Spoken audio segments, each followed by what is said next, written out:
Thank you so much, my friend. Let's focus on keeping the utensils, the lights on now while you're cooking up a storm. Solar-powered systems are in the lead of South Africa's energy revolution, and it is a revolution. So much has changed. Yes, we've got the need to offset load shedding, but we are seeing new opportunities within this energy security space, an opportunity for commerce to grow industries. And of course, we need to plug into that and step in. Rain Snoek-Henkelman, CEO of Alumo Energy, who is joining us to discuss the increasing importance of solar energy right now, obviously, and the importance thereafter of the correct installation.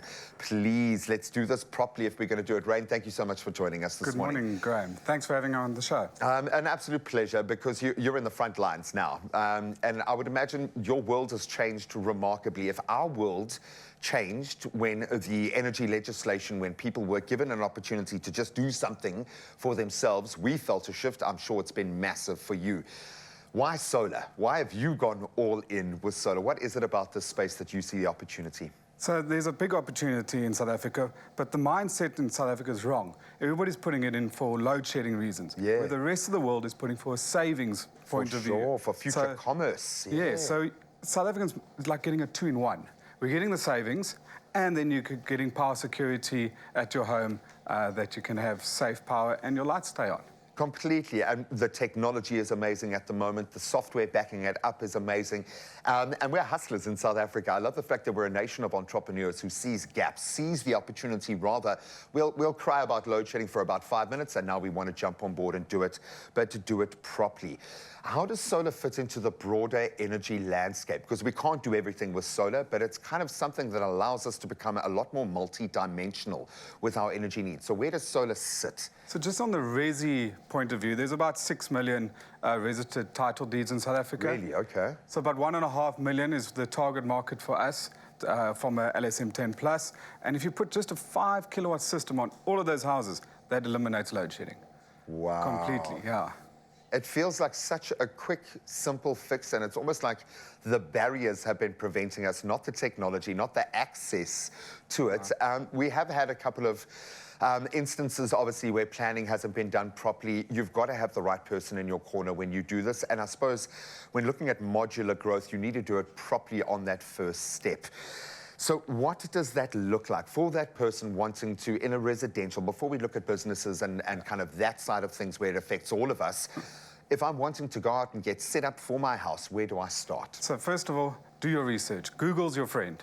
Look at reviews, look what the company has done, ask around, ask your mates at the braai, what a reputable company can install, and if they have a long track record and have relationships with their suppliers.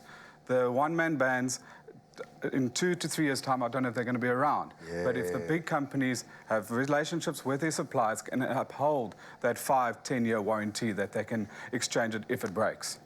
And what does if it breaks look like in this sort of space? Do you need maintenance every couple of weeks? Is that the kind of thing that you can become empowered yourself and really get stuck in? Do you need someone there for the long haul? When we talk about having the right kind of partner, what sort of support do you guys speak to? So we do maintenance after 6 months just to check the system. It is installed by humans. There will maybe be an error somewhere, so check if the bolts are tight, the cabling's done correctly, there's no cables in the sun that it can perish. Inside your DB and that all of those things are tight and correct. Because there can be a little mistake. A little goes a long way in that space. Correct, yes. We have seen shocking photos of houses burning down, and that can all be done by maintenance and eliminated. Where this gets really exciting for me is in the social development space. People's lives are going to improve. With the energy on, life is better, but it's also more productive.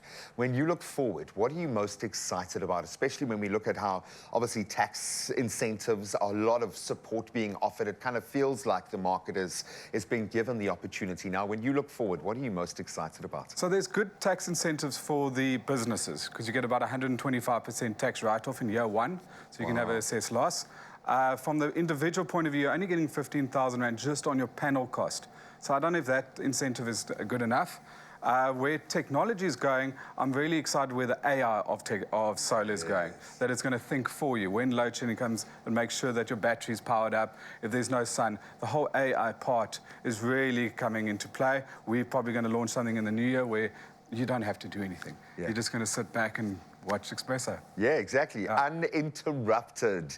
Rain, I'm going to ask you to stick around. I would imagine we're going to have a lot of people weighing in online. If you've got any questions, if you've got any horror stories or fantastic success stories in the solar space, please let us know. 0634088863. Rain is going to stick around. We're going to continue chatting solar, why it is the right option, not just to offset load shedding, but looking forward to release yourself. There are opportunities in this space. It's my feel-good breakfast show. Welcome back as we continue a vitally important discussion. When you look at the bigger picture at the moment, we are sitting down with Rain Snoek-Henkemann, CEO of the incredible Alumo Energy, discussing the importance of the correct installation of your solar systems and what kind of backups, opportunities possibly there are in the space. Before we look at the best way to connect to solar and reiterate again that there are a couple of options there, let's look at the installation. If we have got it done or we're in the process of having it done, what do we need to shore up before we do this? Because we know the Consumer Act comes in to protect us, but we have seen some horror stories. A mate of mine had I think it was his neighbor's house in a very affluent area burned down because of this. So where do we start from a safety insurance perspective? So first of all, when you get a quote, one-time solar system is not a quote. You need to have the components, an inverter, a battery, the panel, what other surge protection, all that must be on the quote. Because if you do have a bad installer, you can at least use the Consumer Protection Act against him or her, their company. Because if you just have one-time solar system, that's going to not hold up in court.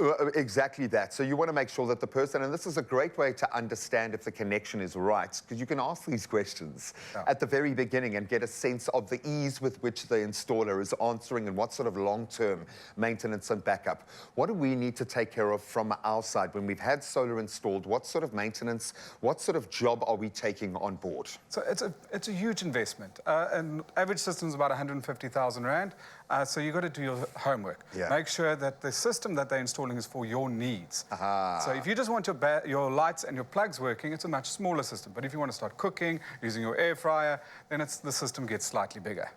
And you need to, and this is a great opportunity for your family to understand how much you're using and your own flow, which is great. So there are opportunities within, the silver lining, we say, in this sort of space. What boxes need to be checked in order to ensure the safety element? When we talk about the Consumer Act, what things will they be looking at specifically, i.e. what is the framework that you operate with? So you must have surge protection on the AC and DC side. Your panels must be installed with correct mounting structure, and it must be earthed down to earth or ground. So you must definitely have the surge protection, and the components must be of a NRS approval. I love the fact that it feels like we are able to literally take the power back into our own hands. But so much of this is an area where we know so little about that. So I would suggest that you get the right partner on board for a long-term journey like that. What do I need to ask you as an installer and vice versa? What do I need to know about my own household when engaging in this relationship? So again, what needs you want, what you want to install and what you want to run, how much savings you want to how much backup you want during load shedding. And afterwards, you definitely need a certificate of compliance, a COC as it's known on the street. You have to have it, otherwise it's not insurable. It is, the certificate makes sure that it's installed to the correct standards of South Africa. When we look at the right way, because you talk about the tax incentives not being great for the individual homeowner, but if you wrap this up in I'm building a house, and it gets overlaid within the bigger financial project in that sense. So I'm starting a relationship in a new complex, or a new complex there are opportunities to ensure that the solar gets in there. Do I buy? Do I rent? Do I subscribe? What are the pros and cons of these three options? So if you buy, definitely do the maintenance afterwards. Definitely ask your provider that they can do maintenance about 6 months after, and then annually. Okay. And also just look at your panels. If there's birds' nests underneath, check what's going on. If you rent, rent is a very good option because you own it after either 3, 5, or 7 years rental period, so you can get the benefits going forward. But if you a subscription model, you never own it. So you just have a service like a Vodacom service that just give you power and backup power to your needs. How would you recommend these to your clients? Because you've done a deep dive in this space. What is the best, do you think, for an individual homeowner, kind of per economic bracket, if you will? Or how would you approach this when you're going to market? So if you have the surplus cash, or you can take money out of your bond. A lot of banks are that you can increase your bond now, that you can outright purchase through us or a provider. That is first, because that is cheaper money than renting it. But if you rent it, your maintenance and your insurance is built in. So over that period, you're 100% covered that if the system does break during that period, it will be replaced, fixed with us, it's 48 hours, that you can be up and running again. I was going to say quickly as well, because when it comes to even a household, I've got 2 young kids. With the power off, things slow down, they grind to a halt. We've found ways of MacGyvering it. But if you're running a business from home, if you're running a small business, wherever you are, it does make a massive difference. So I think why I like the rental and the subscription option is the fact that if something does go wrong, there is someone there to step in immediately, which is great. And I love the sound of 48 hours. I think a lot of people would have put their hands up for that. Some advice for people entering into the solar space, because there are so many, unfortunately, misnomers out there, some myths as well, and there is a bit of a gold rush kind of a feeling happening at the moment with good reason. This is a great new phase for South Africa. What is your advice in the solar space? Do your research. Just please go to Google, do your research, make sure the reviews are, there's no Hello Peters against the company that ran. If you're outright purchasing, I wouldn't pay more than a 50% deposit. Okay. If it says 70%, then there's a little bit of alarm bells. Okay. Because you're funding that company. Rather just cash flow. a little bit less and make sure it's installed correctly, and reviews. South Africans are very good at writing reviews. If there's a good review track, I think you're okay. He says that because he just got a good review. Wait until it's on the flip side of that. Now, I understand why you guys have gotten so many good reviews, and congratulations for being ahead of the field in a space that is going to be so exciting over the next 10 years. And I say that mainly from a social development space, from an economic standpoint, what this is going to do for South Africans on the bottom end, those that generally suffer the most from a loss of power, a lack of resources.